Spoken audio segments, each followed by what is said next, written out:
नमस्कार, आपण पाहता स्टार वन महाराष्ट्र न्यूज, जनसामान्यांचे निर्भीड व्यासपीठ। आजच आपल्या चॅनलला लाईक करा, सबस्क्राईब करा, शेअर करा।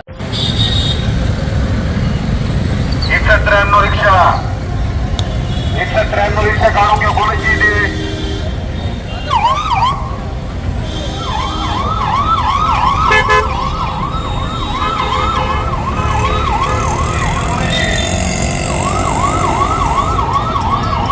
श्री गणेशोत्सव 2024 व ईद ए मिलाद 2024 अनुषंगाने नाशिक रोड विभाग मध्ये पोलीस आयुक्त संदीप कर्णिक नाशिक शहर यांच्या आदेशान्वये पोलीस उपायुक्त परिमंडळ 2 मोनिका राऊत यांच्या नेतृत्वात व सहाय्यक पोलीस आयुक्त डॉक्टर सचिन बारी नाशिक विभाग यांच्या उपस्थितीत नाशिक रोड पोलीस स्टेशन हद्दीतील भारतरत्न डॉक्टर बाबासाहेब आंबेडकर पुतळा ते छत्रपती शिवाजी महाराज पुतळा ते बिटको चौक ते महात्मा गांधी पुतळा देवळाली गाव ते छत्रपती मैदान देवळाली गाव पावे तो रूट मार्च घेण्यात आला।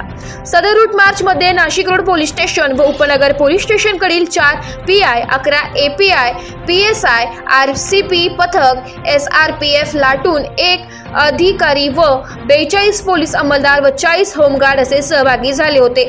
सदर रूट मार्च शांततेत पार पडला। याविषयी अधिक माहिती नाशिक रोड पोलीस ठाण्याचे वरिष्ठ पोलीस निरीक्षक अशोक गिरी यांनी दिली आहे। स्टार वन महाराष्ट्र न्यूज साठी प्रतिनिधी इरफान पठाण, नाशिक।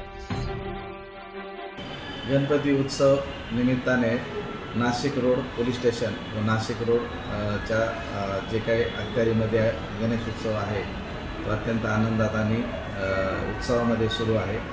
आमच्याकडे जवळपास नाशिक रोड हद्दीमध्ये 50 सार्वजनिक गणपतीची स्थापना झालेली आहे। त्यामध्ये 10 गणपती हे मोठ्या प्रकारचे आहेत, एक गणपती मौल्यवान आहे आणि त्या प्रत्येक ठिकाणी आम्ही पोलीस बंदोबस्त ठेवलेला आहे।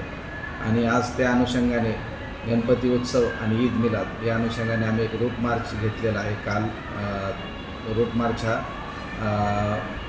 मार्चमध्ये एक DCP, एक ACP, 4 PI, 10 API PSI दर्जाचे अधिकारी, जवळपास 100 पोलीस अंमलदार, SRP प्लाटून आणि होमगार्ड्स असे मिळून आम्ही रूट मार्च नाशिक रोड हद्दीमध्ये घेतलेला आहे।